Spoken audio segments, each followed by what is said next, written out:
백추감사주일입니다. 2023년 전반기 동안 우리에게 베풀어 주신 하나님 은혜를 하나하나 기억하고 감사하는 그런 날이죠. 사실 감사는 특정한 날만 하루만 하는 것이 아니고 항상 감사하고 범사에 감사하는 것이 마땅합니다. 또 하나님의 명령이기도 합니다. 그런데도 왜 감사주의를 정했느냐? 특별히 하나님의 은혜를 기억하고 감사하느냐 하는 것은 우리 인생의 저를 포함해서 은혜를 쉽게 망각하기 때문입니다. 잊어버리기 쉽고 또 원망 불평에 빠지기 쉽기 때문입니다. 그런 우리 연약한 인생을 향한 하나님의 배려요, 사랑이 이런 제도적 장치로 나타난 것입니다. 우리가 절기를 잘 지키고 또 주의를 잘 지킴으로 점차 다른 모든 날들도 그렇게 살도록 하시려는 것이 하나님의 의도요, 계획입니다. 감사는 다 좋은 것이지만 오늘날 사람들은 어느 한쪽으로 치우쳐 있는 것 같습니다. 사람들은 보통 일이 잘 되면 감사하고 몸이 건강해지면 감사하고 돈을 잘 벌면 수익이 많아지면 감사합니다. 그러나 반대로 일이 잘 안 풀리고 꼬이거나 몸이 아프거나 가난해지면 감사하지 않습니다. 이런 우리에게 사도 바울의 감사는 큰 귀감이 됩니다. 그의 감사는 오늘날 사람들이 일반적으로 드리는 감사와 좀 다릅니다. 좀 특이한 감사라고 할까요? 그러나 어떤 의미에서는 이것이야말로 참으로 의미 있는 감사요, 우리 성도가 드릴 수 있는 본질적인 감사라고 할 수 있습니다. 자, 그렇다면 이 바울의 감사는 어떤 감사입니까? 첫째로 수감 중에 드린 감사입니다. 감옥에 갇혀서 드린 감사라는 거예요. 배경 말씀은 오늘 본문이죠. 사도 바울은 빌립보에서 감옥에 갇혔습니다. 이것은 그에게 있어서 전에는 상상도 할 수 없는 일이었습니다. 왜냐하면 전에는 그가 누군가를 감옥에 집어넣은 사람이지 자기가 감옥에 갇힐 사람이 아니지요. 또 로마 시민권을 가진 데가 정의파요, 율법의 의로는 흠이 없는 사람입니다. 그랬던 그가 이제 자신이 감옥에 갇혔습니다. 참으로 경천동지할 일입니다. 더 놀라운 사실은 그럼에도 불구하고 그는 원통이 여기거나 억울하게 생각하지 않고 오히려 그 사실을 감사하고 찬송한다는 것입니다. 그것도 밤중에 말입니다. 아마 이런 내용의 찬송을 부르실 수 있습니다. 내 영혼이 은총 입어 중한 죄짐 벗고 보니 슬픔 많은 이 세상도 천국으로 가하도다. 높은 산이 거친들이 초막이나 궁궐이나 감옥이나 내 주 예수 모신 곳이 그 어디나 하늘나라. 할렐루야 찬양하세. 내 모든 죄 사함 받고 주 예수와 동행하니 그 어디나 하늘나라. 물론 이 찬송 가사가 그 당시에는 없었겠지만 그가 부른 찬송은 분명히 하나님을 높이고 하나님께 감사하는 내용이었을 것입니다. 자, 그렇다면 그는 왜 감옥에서 찬송했을까요? 보통 사람들이 이해하기 어려운데 왜 감옥에서 찬송했을까요? 감옥에서도 찬송하였을까요? 무엇이 그로 하여금 감옥에서 찬송하게 하고 그것도 한밤중에 찬송하게 하였을까요? 그것은 바로 하나님의 사랑 때문입니다. 하나님께서 자기를 불러서 예수님을 믿게 하셨습니다. 그것도 혼자 조용히 믿고 천국 가는 것이 아니라 복음 전도자로 세워서 많은 사람을 구원하는 일을 하도록 불러주시고 복음을 전하는 일 때문에 박해를 받음에 합당한 자로 여겨주시니 그저 감사할 따름이었죠. 자기가 처한 상황에 호불호, 좋고 나쁨을 보는 사람은 아마 이럴 때는 감사하지 못할 것입니다. 그러나 바울은 상황을 본 것이 아니라 어떤 상황에서도 자기와 함께 하시는 하나님을 바라봤기 때문에 감옥 안에서도 감사하고 찬송할 수 있었던 것입니다. 그때 기적이 일어났습니다. 감옥의 터가 흔들리고 감옥의 문이 열렸습니다. 간수는 그 틈에 죄수들이 도망한 줄 알고 자결하려 했습니다. 왜 자결하려 했을까요? 죄수들이 다 도망가면 자기는 간수의 직무를 잘 수행하지 못했다고 책임 추궁당할 것이 두려웠기 때문일 것입니다. 그런 예가 있습니다. 사도행전 12장에 보면 베드로가 옥에 갇혔을 때에 호련히 주의 사자가 나타나 그를 옥에서 나오게 한 사건이죠. 그때 헤롯은 군사들을 풀어서 베드로를 수색해봐라. 수색해도 찾지 못하자 결국은 파수꾼들을 신문하고 죽이라고 명령합니다. 이 간수는 자기도 그들처럼 되기 싫었을 것이고 차라리 순직한 사람처럼 직무 불이행이 아니라 직무를 성실히 수행하다가 죽었다. 순직한 사람처럼 보이고 싶었는지도 모르겠습니다. 그러면 가족들이나 살란가 그런 생각으로. 그런데 그는 곧 죄수들이 한 사람도 도망가지 않고 다 그대로 있다는 바울의 말을 듣게 됩니다. 간수는 크게 놀랐고 사도 바울에게 자기가 어떻게 하여야 구원을 받을지 물었습니다. 사도 바울은 그 사람과 그 집에 있는 모든 사람에게 주님의 말씀을 전했습니다. 간수와 그의 온 가족은 그날 밤에 다 세례를 받았습니다. 옛 생활을 청산하고 거듭나 새로운 삶을 살겠다는 의미죠. 온 가족이 예수님을 믿었습니다. 그들은 그 지역에서 이미 예수님을 믿은 루디아와 함께 빌립보 교회의 멤버가 되었습니다. 여러분도 어떤 상황 가운데 있든지 그곳에서 하나님을 바라보시고 내 주 예수 모신 것이 그 어디나 하늘나라인 것을 믿으시고 감사하며 찬송하시기를 바랍니다. 두 번째, 이 바울의 감사는 또 어디 있느냐 하면은 고통 중에 드리는 감사입니다. 배경 본문은 고린도후서 12장 7절에서 10절 말씀입니다. 좀 전에는 이 감옥 속에 환경이잖아요. 환경이 어려운 것도 안 좋지만 그래도 삶을 합니다. 왜? 내 몸하고 떨어졌기 때문에. 그러니 그것이 더 다가오는 거예요. 거기서 내 몸이 막 아프다는 거예요. 몸이 고통스럽다는 거예요. 사도 바울에게 육체의 가시가 있었습니다. 바울은 그것을 사탄의 사자라고 표현했습니다. 그 가시가 찌를 때마다 그런 지옥의 고통을 체험합니다. 그저 그렇고 그런 정도의 아픔이 아닙니다. 또 병이 왔는데 며칠만 잘 견디면 자연적으로 낫겠다 하는 그런 병이 아닙니다. 어느 정도냐면은 이것 때문에 내가 이 목회 사역을, 전도 사역을 접어야 할까 생각할 정도로 사람들이 시험에 들거든. 왜? 전도자를 하는 사람이, 사역자를 하는 사람이 자기 병도 못 고치고 남 병 고치는 건 좋은데 자기도 저렇게 아프면서 그러면서 사람 시험 볼 수 있다.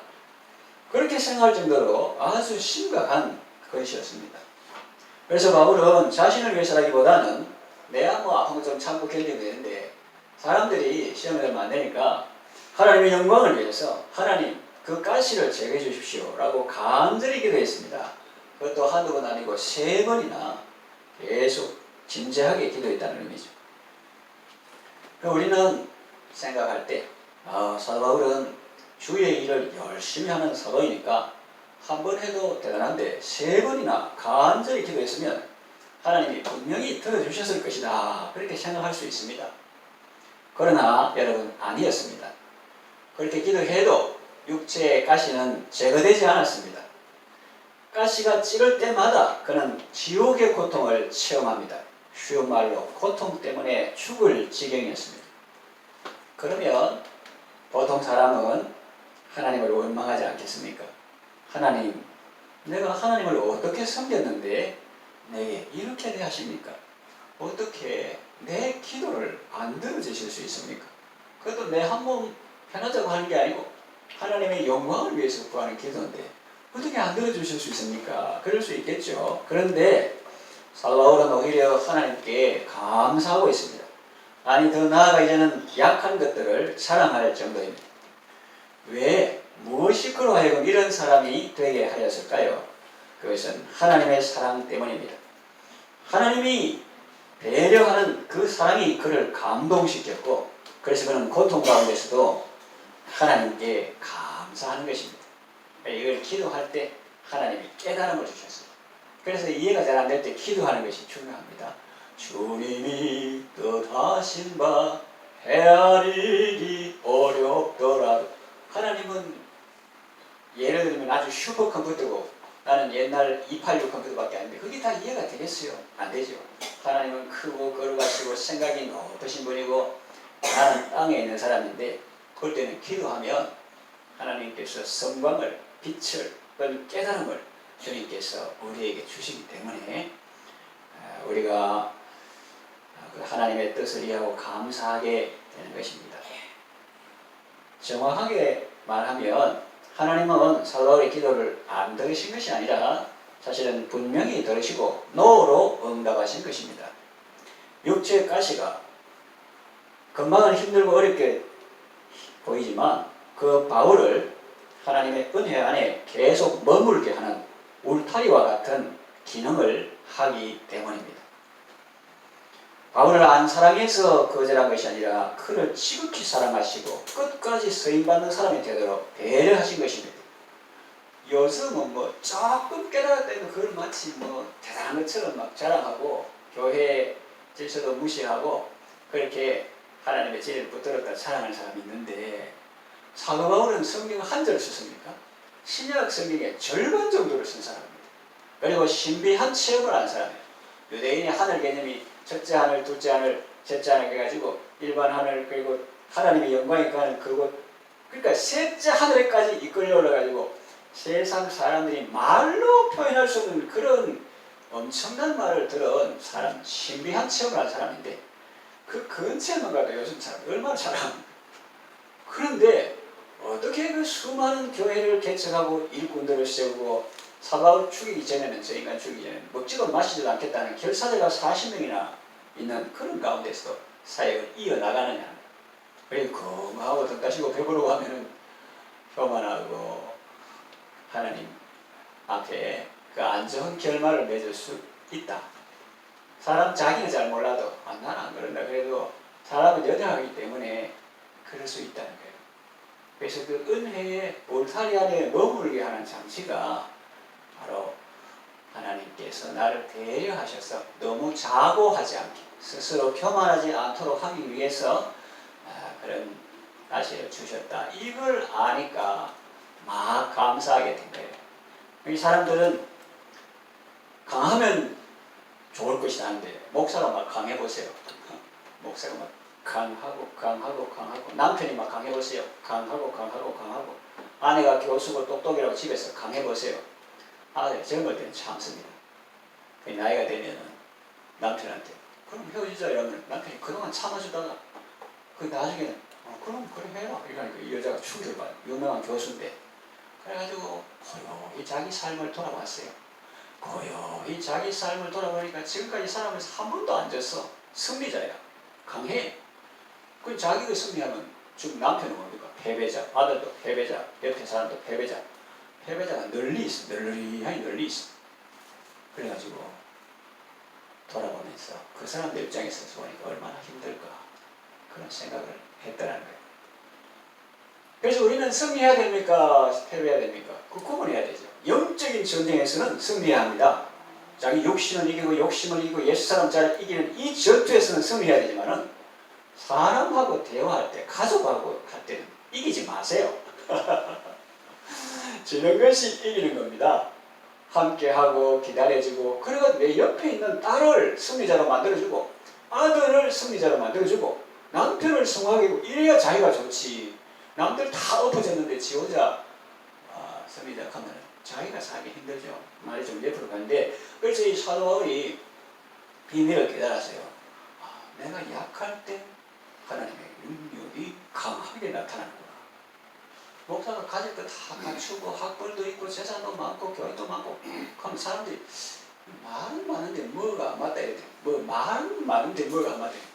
그래서 제 사람이 말도 좀 뜨듬거리고 대머리고 사도 바울 말 잘한다 안 했어요. 그 사람들이 시험 들던. 왜냐하면 사람들이 편지 서실 걸 이거 보다가 사도 바울을 직접 만나봤거든. 그러니까 그 사람들 하는 말이 그들의 말이 그런 중하고 힘이 있으나 그런 무게 있게 잘 쓴다는 거예요. 그런 중하고 힘이 있으나 직접 만나보면 말이 시원치 않다. 그러니까 사도 바울은 그런데 좀 약해요. 몸도 그렇고. 그런데 비밀을 깨달았어요. 너는 약하지만 네가 약할 때 하나님의 강함이 나타난다 하는 거예요. 그걸 깨닫고 그 사실을 깨닫고 바울은 하나님께 감사하게 되었고 나아가서 이제는 자기의 다른 약한 것들까지 자랑하게 되었습니다. 그럼 여러분은 눈에 보이는 것에 집착하지 말고 내 영혼을 배려하시며 나보다 나를 더 사랑하시는 하나님의 사랑을 깨닫고 그 사랑에 만족하며 감사하는 삶을 살아가시기를 바랍니다. 우리 하십니다. 셋째로 바울의 감사는 외로움 중에 드린 감사입니다. 이 배경은 디모데후서 4장 9절에서 22절 보면 알 수 있습니다. 사도 바울은 외로웠습니까? 이렇게 할 때 일반적으로 우리가 생각할 때는 함께하는 사람이 많았죠. 로마서 16장을 보면 그의 선교 동역자들의 이름이 나옵니다. 그가 많은 지역을 여행한 사람이고 바각다시 간 사람이고 아시아 관원들 중에도 바울의 친구가 있었습니다.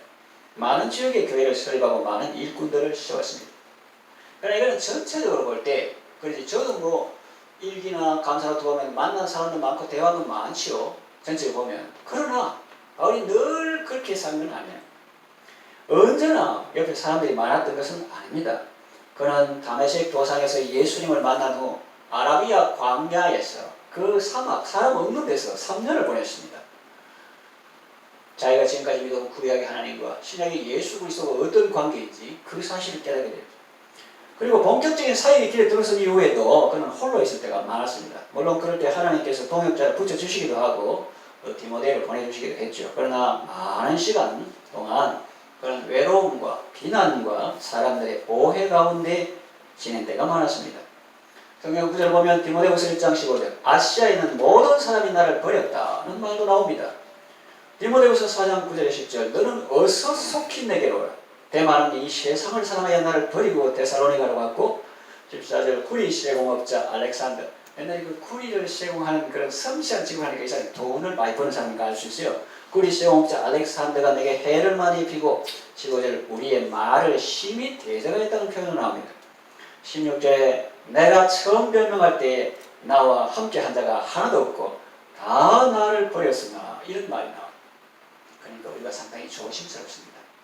사역자나 욥 같은 사람이 고난을 당한다 해가지고 네 예수 믿는데 왜 그러냐 이런 말 하기 상당히 어렵다는 거예요.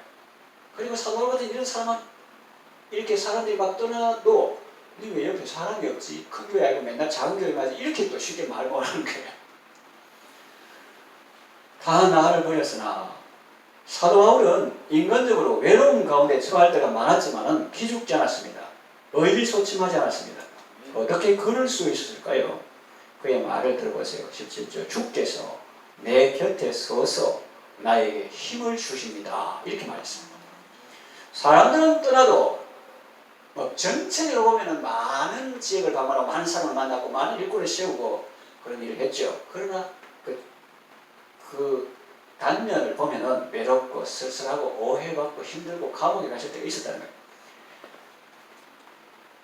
사람들은 떠나도 하나님은 함께 하십니다. 그랬습니다. 예수님도 그러셨죠. 요한복음 8장 29절 나를 보내시니가 나와 함께 하시도다. 나는 항상 그가 기뻐하시는 대로 행함으로 나를 혼자 두지 아니하시느니라 했고 요한복음 10장 29절에 그들, 내 양이죠.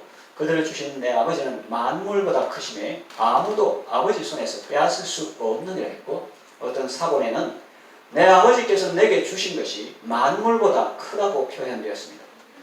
이처럼 하나님께서 큰 사랑으로 함께 하시니 우리는 외롭거나 두렵거나 의기소침할 이유가 없는 것입니다.